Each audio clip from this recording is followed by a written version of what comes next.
বাইকটা বেচে দেওয়ার পরে তারপরে আর কোনো ব্লগ ভিডিও আপলোড করা হয়নি, কারণ বাইক নেই, মন ভালো লাগতেছিল না, সেজন্য স্বাধীনতার পরে আর কোনো ভিডিও বা ব্লগ ভিডিও আপলোড করা হয়নি। তারপরে হঠাৎ একদিন মর্তুজা বললো যে ভাই, আমি বললাম যে হাই, বললো যে চলেন যাই।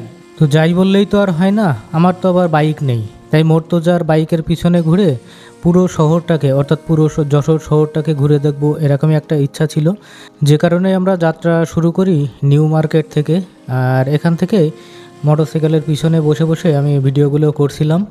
আর শরতের যে মুহূর্তটা, অর্থাৎ শরতের যে আকাশটা, নীল আকাশের উপরে সাদা মেঘের ভেলা, একটা অন্যরকম একটা দৃশ্য অবতারণা হয়েছিল, যেটা দেখতে খুবই ভালো লাগতেছিল। এবং এই পরিবেশের মাধ্যমেই আমরা স্বাধীনতা পরবর্তী যাত্রা শুরু করলাম বা ভ্রমণটা শুরু করলাম।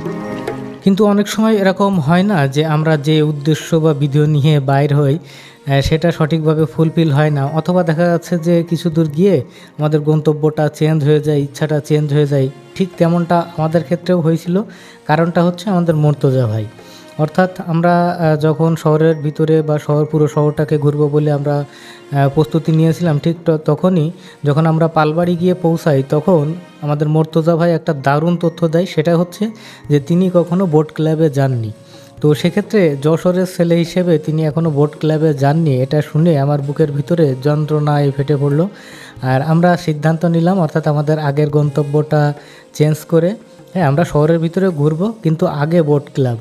যশোর সেনানিবাসের পাশ দিয়ে যাওয়ার সময় স্বাধীনতা তোরণ দেখছিলাম বা ক্যান্টনমেন্টের অন্যান্য যে এলাকাগুলো দেখছিলাম, কেমন জানি নতুন নতুন লাগতেছিল। কারণ হচ্ছে যে দেখার পার্থক্য। এই রাস্তা দিয়ে আমি বহুবার গেছি, বহুবার যাওয়া আসা হয়েছে, এগুলো আমার পরিচিত জায়গা।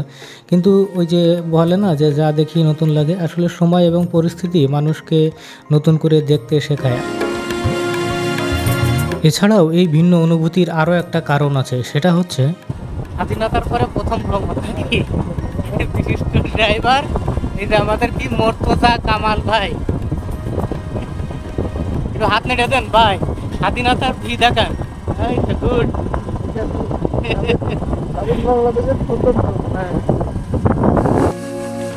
তো যেটা বলছিলাম যে এই রাস্তাটা, অর্থাৎ বোট ক্লাবের এই রাস্তাটা আমার কাছে অনেকটা পরিচিত হলেও মর্তুজা ভাইয়ের কাছে ছিল অচেনা। যে কারণে আশেপাশের বিভিন্ন বিষয়গুলো আমি এক্সপ্লেন করতে করতে মর্তুজা ভাইকে নিয়ে যাচ্ছিলাম এবং বিভিন্ন বিষয়ের সাথে বা বিভিন্ন জায়গার সাথে পরিচয় করিয়ে দিচ্ছিলাম।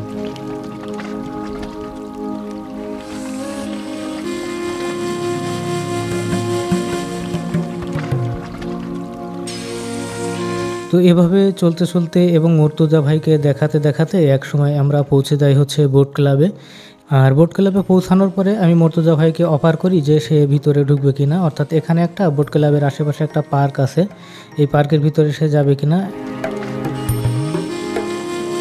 কিন্তু মজার বিষয় হচ্ছে যে এই পার্কের যে অংশটা, সেটা রাস্তা থেকেই অনেকটাই দেখা যায়। অর্থাৎ পার্কের ভিতরে কি কি আছে বা কোথায় বসার জায়গা আছে, কি কি দেখার জায়গা আছে, তার অধিকাংশই এই রাস্তা থেকে দেখা যায়। তো যে কারণে সে বলল যে সব কিছু যেহেতু দেখাই হয়ে গেছে, তো ভিতরে ঢুকে আর লাভ কি। কিন্তু এর পরবর্তীতে আমরা আর একটা সিদ্ধান্ত নিই এবং নতুন একটা রাস্তায় আমরা জার্নি শুরু করি, যে রাস্তাতে আমিও কোনো দিন যাইনি। অর্থাৎ আমরা সিদ্ধান্ত নিই যে ফরিদপুর, ভেকুটিয়া, বাঁশবাড়ি হয়ে আমরা আবার ফিরে আসবো যশোর শহরে বা টাউনে।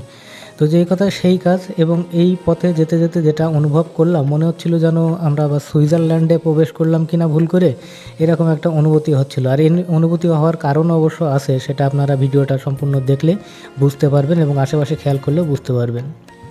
অচেনা রাস্তায় এসে এই যে কাদার কবলে পড়েছি আমরা, এই হচ্ছে রাস্তার অবস্থা।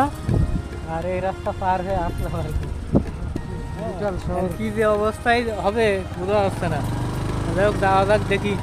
মনে করেন যে একটা কি হয়ে গেল, অ্যাডভেঞ্চার নাকি, অ্যাডভেঞ্চার হয়ে গেল।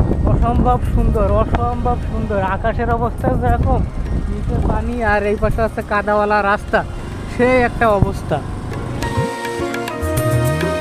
গ্রামের জলাশয়ের পাশ দিয়ে কাঁচা রাস্তা, ঝাঁকড়া বটগাছ, সব কিছু মিলিয়ে একটা নৈসর্গিক দৃশ্যের অবতারণা হয়েছিল। এক অ্যাডভেঞ্চারে নামিয়েছি আজকে দুইজন। জীবনে প্রথমে এরকম রাস্তায় আসছি, আসলে কোন জায়গায় উঠবো তা জানা নেই। সামনে এ হচ্ছে সব এরকম মেঠো রাস্তা।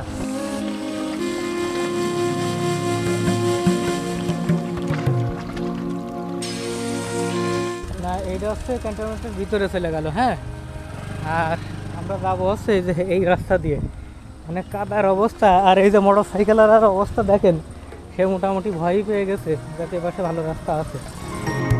আর এভাবেই ঘুরে ফিরে আমরা আবার পৌঁছে যাই যশোর এয়ারপোর্টে এবং এখান থেকে শহরের দিকে রওনা দিই। তাহলে ফরিদপুর, বেগুটিয়া, বাঁশবাড়িয়া ঘুরে আমরা আবার এয়ারপোর্ট বাইপাস রোডে।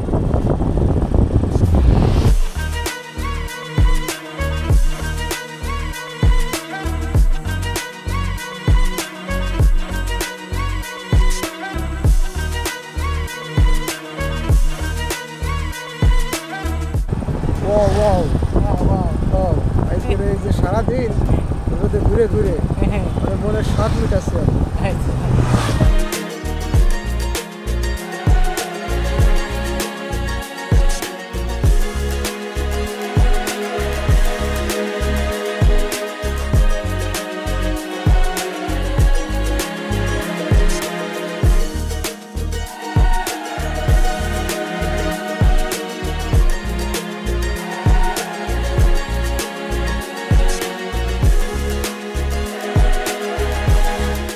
যশোর আরবপুর থেকে বিমান অফিস রোড হয়ে আমরা চলে আসি দড়াটানার দিকে এবং কিছু কিছু নতুন জিনিস আমরা রিয়েলাইজ করি। সেটা হচ্ছে যে স্বাধীনতা পরবর্তী সময়ে বেশ কিছু চেঞ্জ যশোর শহরে চলে আসছে। যেমন এটা হচ্ছে শহীদ মিনার, অর্থাৎ যশোর কেন্দ্রীয় শহীদ মিনার। এখানে কোনো চেঞ্জ আসেনি, কিন্তু যেখানে ছিল বঙ্গবন্ধু শেখ মুজিবুর রহমানের ভাস্কর্য, সেখানে এখন অন্য ভাস্কর্য শোভা পাচ্ছে। তো সেটাও আমরা পরিলক্ষিত করলাম এবং দেখে ভালো লাগলো কি খারাপ লাগলো সেটা বলতে পারবো না।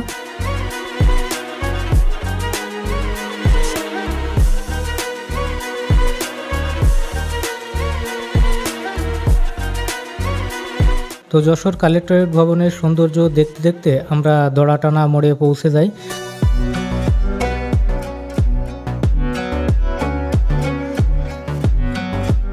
যশোর দড়াটানা মোড়ে পার্কটা হওয়ার পরে পুরো এলাকাটার পরিবেশটাই চেঞ্জ হয়ে গেছে।